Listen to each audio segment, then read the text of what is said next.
Alright. Here is Sword and Shield build, you bastards. Sword and Shield is one of the most versatile weapons in the game.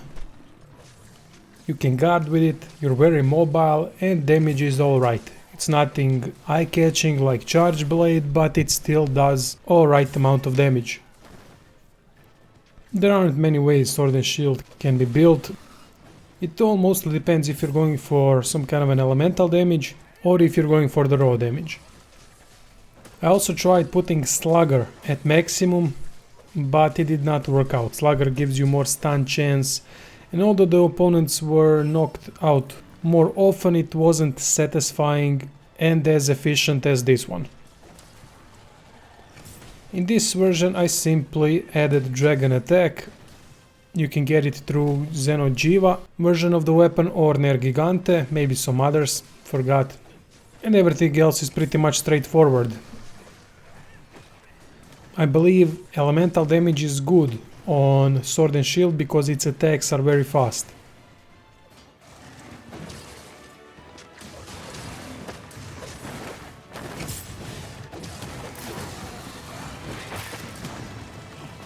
For this particular build I went with Dragon Weapon.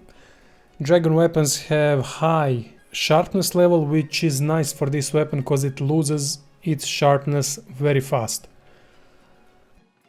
I went with something that would boost attack, dragon attack, weakness exploit and agitator. There is no point adding any more dragon attacks to this build because I've kept it at 350. Everything else here is a bonus and it works rather well. Weakness exploit, well, no need to really explain weakness exploit anymore. Agitator is a good thing to have because most of these monsters are pissed off half of the time, so that means 9% more affinity and some attack bonus as well. The one thing that I wanted to test, and I did try to test it, but it's hard to really test this bloody thing, is called the Jump Master. It prevents attacks from knocking you back during a jump. When you do the backstep with Sword and Shield, then you're gonna launch yourself in the air.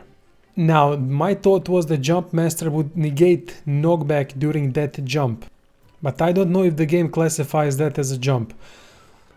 I have to admit, when using this skill, I've noticed that I've been knocked out of air less than before.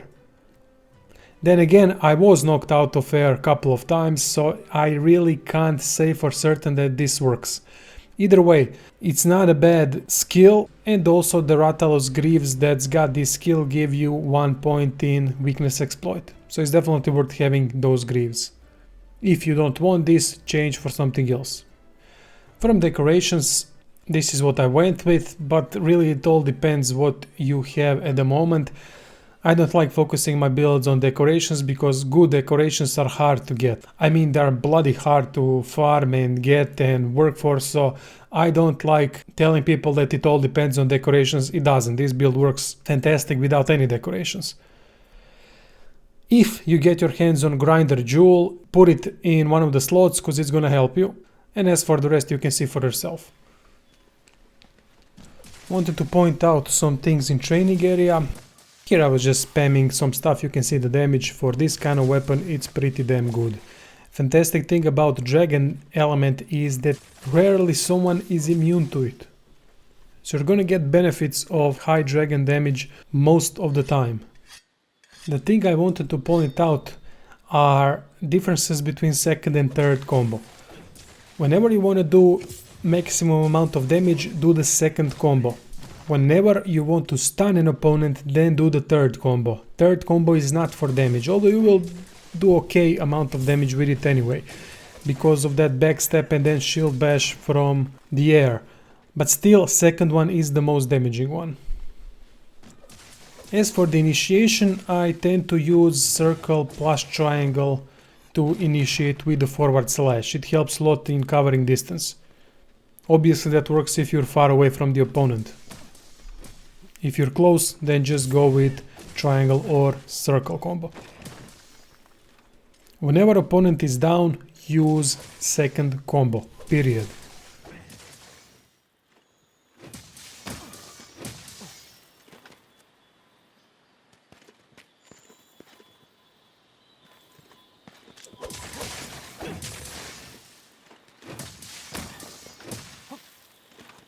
That's all there is to this build, simple yet effective. I hope you guys like it.